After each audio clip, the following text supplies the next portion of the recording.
Okay. What's amazing to me is what Paul does not include in the gospel. What does he not include? He makes no mention of the Lord's teachings. I'm not disparaging them, but that's not the gospel. Doesn't mention his miracles. Can you imagine? Makes no mentions of his example. These are not the gospel. I'm not disparaging. Don't misunderstand me. I'm trying to elevate the core issues that Paul is focusing on.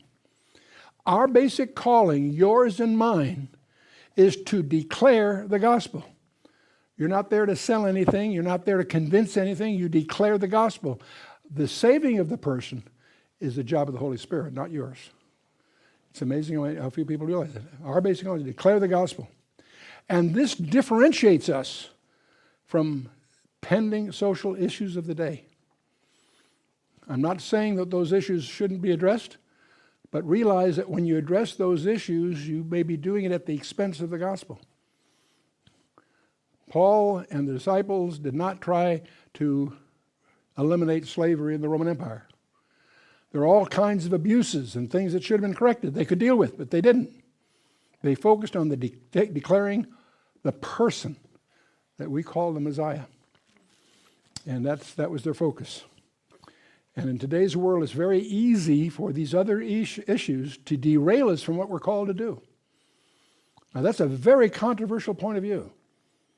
This is not a popular view, but this is the primary calling for us. And it may be our focus on this that causes us to get persecuted by the denominational churches, as J. Vernon McGee and others have prophesied.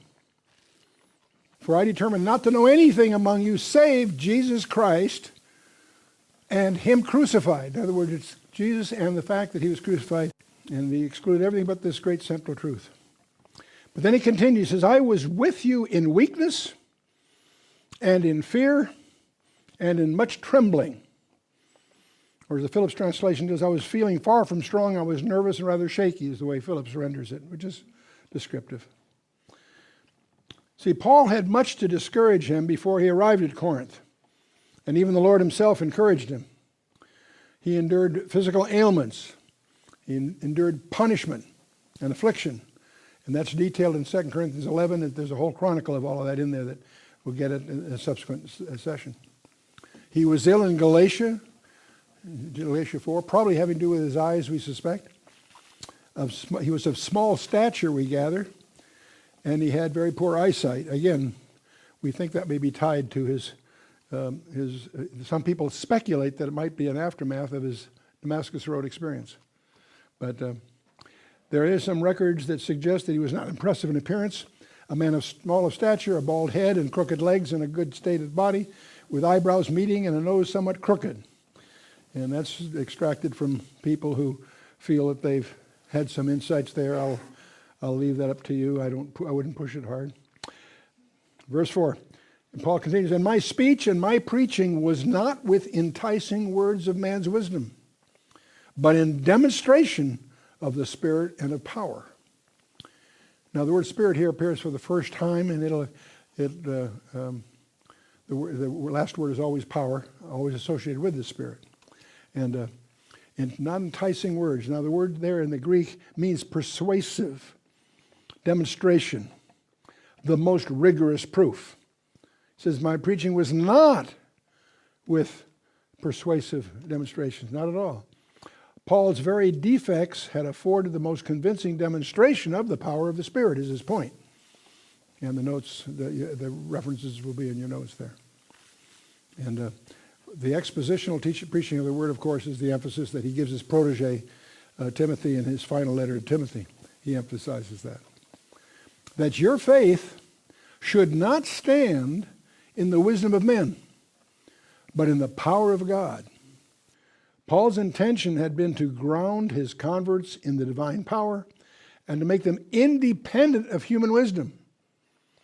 See, the fallacy is if you win some by a clever argument, there's also another more clever argument that can disconnect him, if that's your basis. No, he didn't want to do that at all. Faith that depends upon clever reasoning can be demolished by a more acute argument.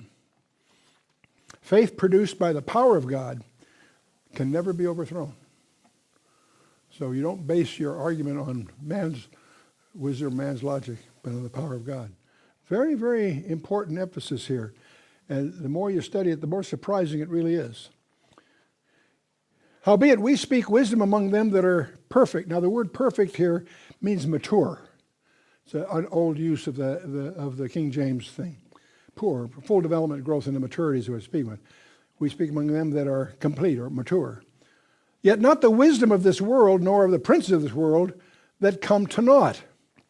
See, Paul distinguishes between Christians who have accepted the wisdom of the cross and outsiders who have not. Okay, he's going to make that distinction very emphatic as we continue here. Now, this perfect means mature. Spiritual maturity is the moment-by-moment acceptance of God's wise provision, even if the world sees it as folly. The world will see